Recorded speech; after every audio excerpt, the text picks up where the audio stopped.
Olá pessoal, sejam todos muito bem-vindos a mais uma aula nossa aqui no LAC Concursos. No dia de hoje, a gente vai falar um pouquinho sobre a distribuição espacial da população brasileira e vamos também ver a parte de movimentos internos, movimentos migratórios internos. Dá uma olhadinha aqui para o tema da nossa aula de hoje. O tema da nossa aula de hoje fala aí sobre a distribuição espacial da população no Brasil e os movimentos migratórios internos, e essa é a nossa parte 1. Bom, pessoal, a nossa primeira tarefa, então, é tentarmos entender alguns conceitos fundamentais a respeito de população. Lembre-se que quando a gente fala em população, a gente está falando de demografia. A palavra demo significa povo, grafia, escrita, estudo e, portanto, é o estudo de população. O primeiro conceito importante é o conceito de população absoluta. O que é uma população absoluta? É a quantidade efetiva de habitantes de uma dada região ou lugar. Por que nós falamos em população, absoluta como sendo a quantidade efetiva de habitantes? Porque pode ocorrer de uma pessoa, por exemplo, nascer em Recife, em Pernambuco, mas morar em Cuiabá, no Mato Grosso. Pode acontecer, evidentemente, de uma pessoa nascer em Porto Alegre e morar em Manaus. E, portanto, essas pessoas não são originárias do Recife ou de Porto Alegre. Ou seja, elas habitam em outra localidade. Da mesma maneira que eu posso pensar de um brasileiro nascido no Rio de Janeiro que mora em Portugal. Sendo assim, ele será a população absoluta de Portugal e não do Rio de Janeiro. Legal? Se a gente compreende, então, o conceito de população absoluta, nós temos um outro conceito que é o de população relativa. A gente aprendeu com os nossos professores aqui no LAC de português que se é relativo a alguma coisa. E nesse caso, é em relação, basicamente, ao espaço. Por isso que população relativa é a quantidade de habitantes por quilômetro quadrado, também chamado de densidade demográfica. Temos ainda o conceito de área ecúmena, que é uma área densamente ocupada. Exemplo, o Rio de Janeiro e São Paulo têm uma densidade demográfica de 280 habitantes por quilômetro quadrado. Em Copacabana, bairro famoso da metrópole carioca, você chega a ter 600 habitantes por quilômetro quadrado. E a pergunta é, como é que isso é possível? Isso é possível graças à verticalização, ou seja, a construção de prédios. A gente vai poder observar, pessoal, que se nós sabemos o conceito de área ecúmena, nós temos o inverso que nós chamamos de área anecúmena. A área anecúmena é a área pouco ou não ocupada. É típica de área florestada, de elevadas altitudes, de áreas desertas e zonas polares. No caso brasileiro, nós temos aí a floresta amazônica, que representa 51% do território brasileiro e que é uma imensa área anecúmena, pouco ou não ocupada. Na Amazônia brasileira, a densidade demográfica é de 5,2 habitantes por quilômetro quadrado, portanto, formando uma imensa área anecúmena. Legal? Vamos botar isso no quadro? Vem para cá, pessoal. Bom, nós precisamos então discutir aqui em demografia alguns conceitos fundamentais, Demografia, conceitos fundamentais. O nosso primeiro conceito fundamental é o conceito de população absoluta. E sabemos que população absoluta é a quantidade efetiva de habitantes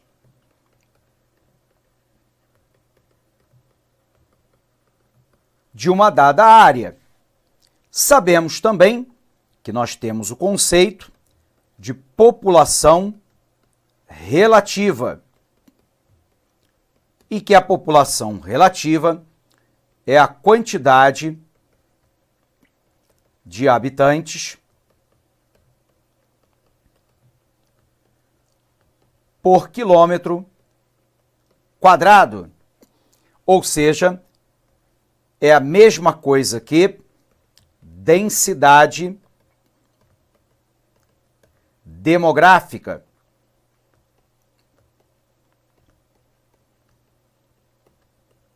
Por um outro lado, nós acabamos de entender que a área ecúmena é uma área densamente ocupada.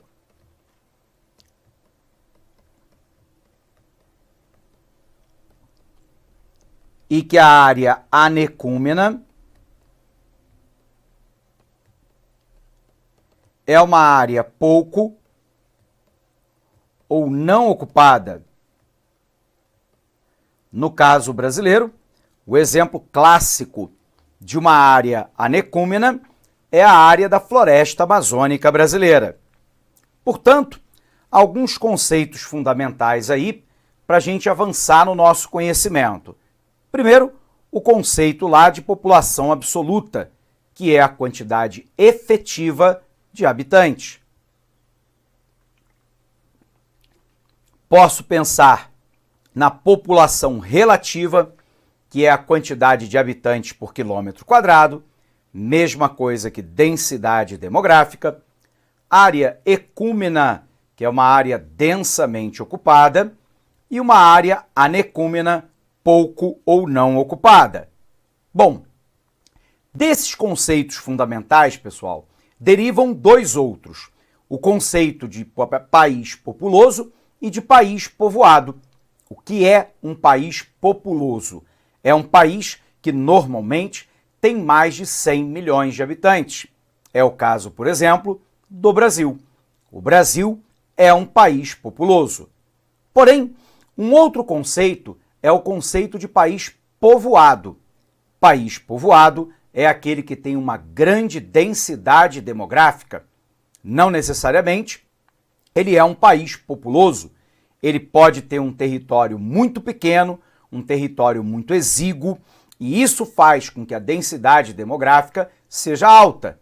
Exemplo, o Vaticano, o País de Gales e a Holanda são países densamente povoados, com uma grande quantidade de habitantes por quilômetro quadrado, porém, não são países populosos.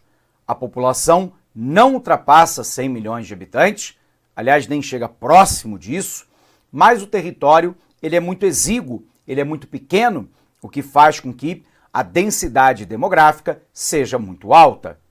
Observe, pessoal, então, que eu posso ter lá um país populoso e posso ter um país povoado. Professor, o Brasil é populoso e povoado? Não, o Brasil é apenas populoso. Porque quando nós observamos a concentração demográfica no Brasil, ela fica muito próxima da linha, da costa leste do território brasileiro. A Amazônia Legal, que representa 51% do território nacional, é uma imensa área anecúmena, ou seja, pouco ou não ocupada. E por isso, o Brasil é um país populoso, mas como tem a distribuição da sua população de maneira assimétrica pelo território, uma forte concentração na costa leste, fronteira com o Oceano Atlântico, e muito pouca gente na fronteira oeste e amazônica, nós vamos dizer que o Brasil é populoso, mas não é povoado. No caso da Holanda, no nosso exemplo, ela é um país povoado, mas não é populoso. Eu posso ter, professor, um país que seja populoso e povoado? Posso. Nós temos aí o Japão, com mais de 127 milhões de habitantes, cuja maioria da população mora em apenas 4 ilhas e com uma densidade demográfica muito alta. Portanto, é um país populoso e povoado. Legal? Vamos conferir no material para ver se a gente compreendeu mesmo? Vem para cá! Bom, pessoal, distribuição espacial da população no Brasil e movimento migratório, essa é a nossa aula 1. Nós temos um primeiro conceito fundamental, que é o conceito de população, que é o conjunto de pessoas de um determinado espaço geográfico que compartilham aspectos históricos, culturais e ideais semelhantes. Desse conceito de população vem população absoluta, que serve para indicar a quantidade total de habitantes de um determinado espaço geográfico. Podemos falar ainda de população relativa, também conhecido como densidade demográfica, ou população relativa, que tem como função indicar a quantidade de habitantes por quilômetro quadrado de um determinado espaço geográfico. Vimos ainda o conceito de área ecúmena, densamente ocupada, e área anecúmena, pouco ou não ocupada. Sendo assim, fizemos a distinção entre país populoso e povoado. País populoso é aquele que tem uma grande população absoluta. É o caso da Rússia, é o caso do Brasil. Mas observe, a densidade demográfica russa, na média, é de apenas 8 habitantes por quilômetro quadrado. Já a Holanda é um país povoado, que é a distribuição da população pelo território.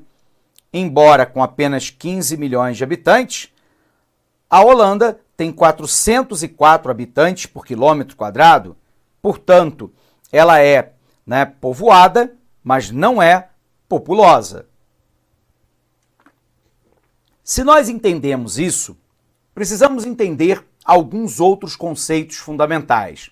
O primeiro é o conceito de emigrante. Quem é o emigrante? É aquele que sai de um determinado lugar. O que é o imigrante? É aquele que entra em um determinado lugar.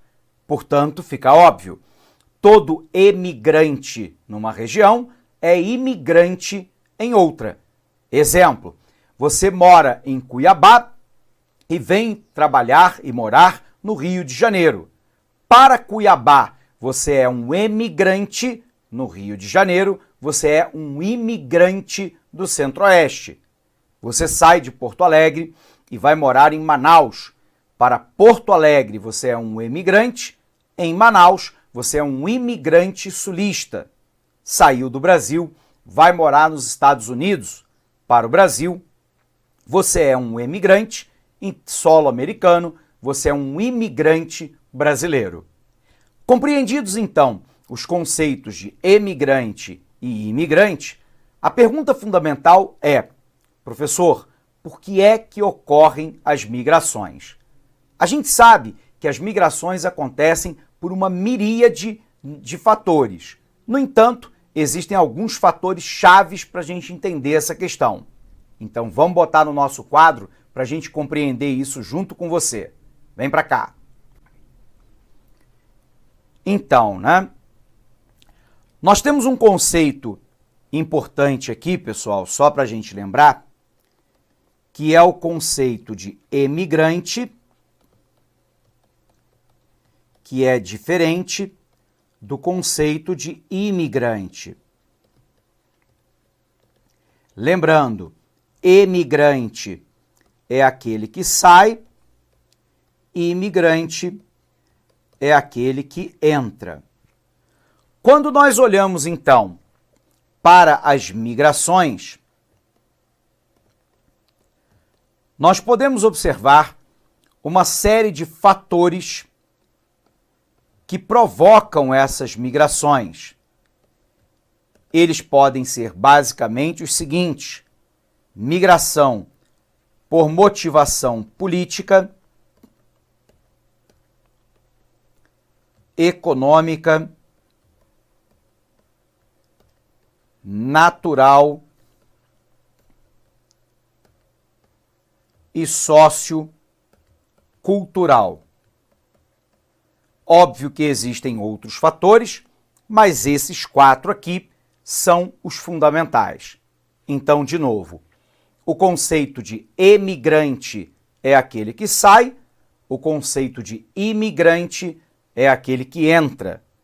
Migração, nós temos 4 fatores fundamentais de ordem política, econômica, natural e sociocultural. Então vamos tentar entender. Primeiro, por que as pessoas migram por causas naturais? Observe, quando eu tenho lá abalo sísmico, que é o terremoto, né, também chamado de tectonismo, que é o movimento de placa tectônica, quando eu tenho o tsunami, que é o maremoto, ou seja, quando o abalo sísmico ocorre no leito oceânico, no fundo do mar, ou há um desabamento de área vulcânica provocando uma onda, portanto eu tenho um tsunami, eu posso ter incêndios de causas naturais, eu posso ter o fenômeno da seca, como no semiárido nordestino, eu posso eventualmente ter enchentes, desabamento de encostas, vulcanismo, enfim, qualquer fator natural que faz com que as pessoas se desloquem pelo espaço geográfico, nós vamos dizer que ela tem uma motivação, um fator natural que impele as pessoas a emigrarem, a saírem daquela área. Mas observe que a motivação também pode ser política.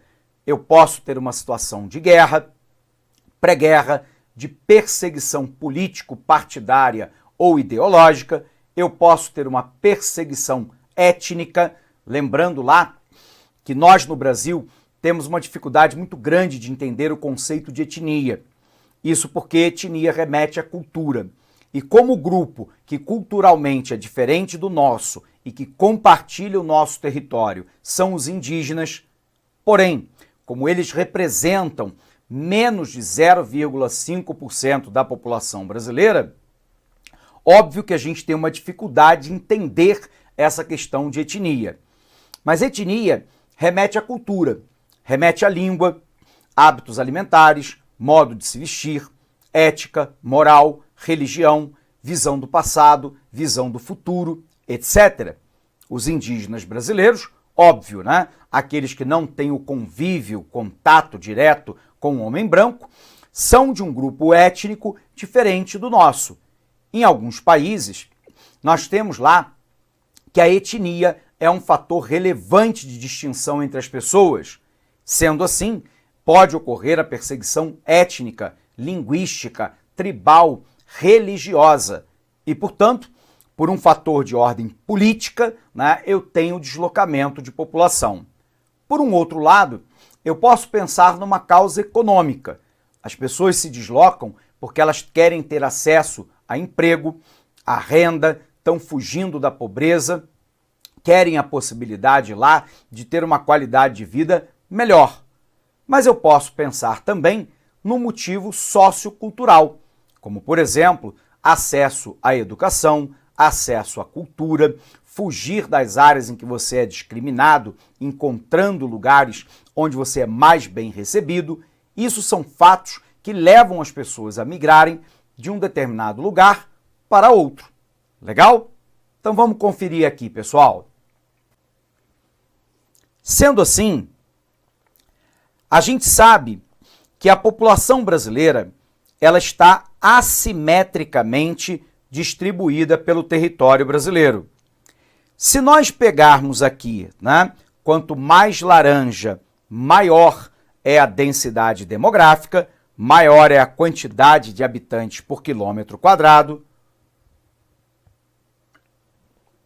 Observe que se nós pegarmos o Rio de Janeiro e também São Paulo, tem uma densidade demográfica de 280 habitantes por quilômetro quadrado. Portanto, é uma área fortemente ecúmena, é uma área densamente ocupada. No entanto, quando eu vou para a área do Centro-Oeste, ou ainda quando eu vou para porções da Amazônia, observe que a densidade demográfica cai muito.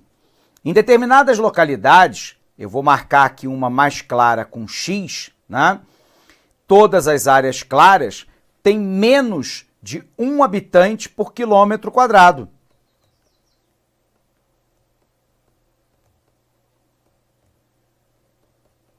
Portanto, é uma densa área anecúmena, pouco ou não ocupada. Você vai observar, então, que se a gente tracejar aqui o antigo Tratado de Tordesilhas, vamos lembrar, né? O Tratado de Tordesilhas dizia que as terras a leste pertenceriam a Portugal e as terras a oeste pertenceriam à Espanha.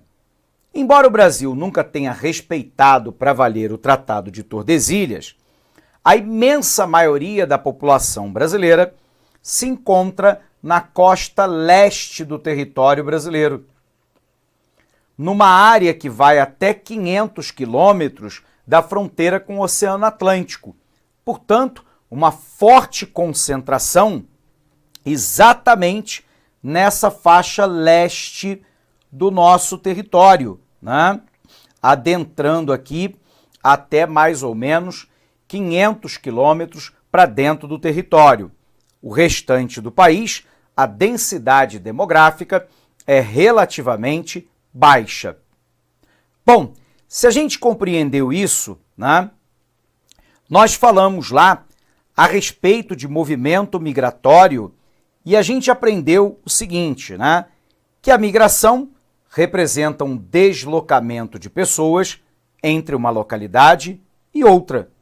As migrações acontecem pelos mais diversos motivos: religiosos, culturais, bélicos, humanitários, econômico, político-ideológico, educacional, trabalhista, sanitário e muitos outros. Nós resumimos todos eles basicamente em fatores naturais, políticos, econômicos e socioculturais. Eles podem ocorrer de maneira voluntária, quando a pessoa deseja se deslocar, ou ainda de maneira forçada, como, por exemplo, a escravidão ou a diáspora, né? Quando as pessoas são expulsas de uma determinada localidade e se espalham por outras. Pode ser controlada quando o Estado, por exemplo, controla a entrada e a saída de pessoas. Do ponto de vista da análise, diz que emigrantes são aqueles que deixam, que saem de uma determinada área, e imigrantes, aqueles que entram em um território específico. Dito isso, observe aqui que nós temos uma tipologia de migração. O que é uma tipologia de migração, professor? São os vários tipos de migração que nós podemos encontrar. Nós temos lá o êxodo rural, também chamado de migração campo-cidade. Eu tenho a migração pendular. Eu tenho a migração sazonal, também chamado de transumância. Eu tenho a migração na cidade-campo, também chamado de migração de retorno. Eu tenho a migração intrarregional e interregional. Bom, eu preciso então analisar uma primeira tipologia que nós chamamos de migração pendular. Ela é chamada de pendular porque de fato parece um pêndulo, né? Ou seja, determinadas pessoas moram numa cidade, mas trabalham na outra. Moram em outra e estudam em outra. Mora em uma e faz tratamento médico de complexidade em outra cidade. Portanto, há um movimento intenso de migração que dura poucas horas do dia. Nós chamamos esse tipo de migração pendular. Sendo assim, vamos botar no quadro aqui para você entender. Então, né? Nós temos um tipo de migração, pessoal, que nós chamamos de migração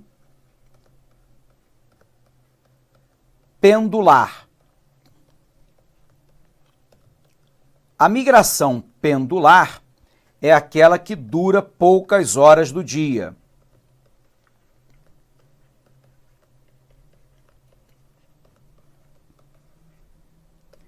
Observe que a migração pendular, ela está muito relacionada, sobretudo, a uma região metropolitana. Então vamos tentar dar um exemplo para você, né? Você tem aqui a cidade de Guarulhos, em São Paulo, e você tem a própria metrópole, que é São Paulo. Muita gente que mora em Guarulhos trabalha, estuda ou faz tratamento médico de alta complexidade em São Paulo. Então, no período da manhã, nós temos um fluxo intenso de Guarulhos para São Paulo. E no período da noite, nós temos um movimento inverso, que é a população saindo de São Paulo e voltando para as suas casas em Guarulhos. Por isso que algumas vezes, cidades que ficam em torno de uma grande região metropolitana são chamadas de cidades dormitório ou ainda de cidades satélites. Isso aqui, essa migração pendular, ela normalmente ocorre no entorno de uma grande metrópole, mas teoricamente pode ocorrer, né, no entorno de qualquer cidade onde haja um movimento constante de pessoas que mora numa localidade e trabalha, estuda, faz tratamento médico em outra, fora, obviamente, todas as outras possibilidades. Sendo assim, a migração pendular nos traz um desafio, porque se tem pessoas que moram numa determinada cidade e trabalham na outra, significa um fluxo intenso de transporte de bens e serviços e de pessoas todos os dias. E por isso que nós vamos dizer que normalmente os problemas que ocorrem numa zona metropolitana não podem ser resolvidos de maneira isolada. Questões como transporte, saúde, segurança pública, muitas vezes educação, meio ambiente, tem que ser solucionado de maneira consorciada, porque o problema de uma cidade também o é de outra. Ou seja, o problema de trânsito de São Paulo é também um problema de trânsito de Guarulhos, porque as pessoas estão fazendo um movimento diário saindo de Guarulhos para São Paulo e de São Paulo para Guarulhos no final do dia. Portanto, não há como equacionar o problema de trânsito de uma sem fazê-lo para a outra. Legal? Vamos conferir? Vem para cá. Então, sendo assim, nós temos um primeiro tipo de migração que a gente está estudando, que é a migração pendular, que é o movimento diário realizado pelas pessoas dentro de um espaço geográfico limitado, como, por exemplo, pessoas que moram numa cidade, mas estudam em outra ou trabalham em outra. Eu peguei aqui para você o fluxo contínuo que acontece na região, né, metropolitana de Campinas, em São Paulo, observado entre os anos de 2000 e 2010. Observe aqui o deslocamento de pessoas, né? As setas em verde, de 2.100 a 4.000 pessoas se deslocando, e aqui no marrom escuro, de 31.600 até 35.800 pessoas se deslocando diariamente. Observe como que o fluxo entre o ano de 2000 e o ano de 2010 cresceu. Um intenso movimento pendular, uma intensa migração pendular das pessoas que às vezes moram, né, em Valinhos, Vinhedo, Indaiatuba, Hortolândia, Paulínia e que eventualmente estudam ou trabalham em Campinas. Campinas, considerado aí um grande centro regional no interior de São Paulo. E, portanto, verifica-se aqui exatamente aquele conceito que trabalhávamos há pouco de migração pendular. Bom, pessoal, com isso, então, a gente chega ao final desta aula, né? Mas não ao final do nosso conteúdo a respeito de migração. Eu encerro por aqui, desejando para você um fortíssimo abraço, bons estudos e até o nosso próximo encontro. Até lá! Clique lá.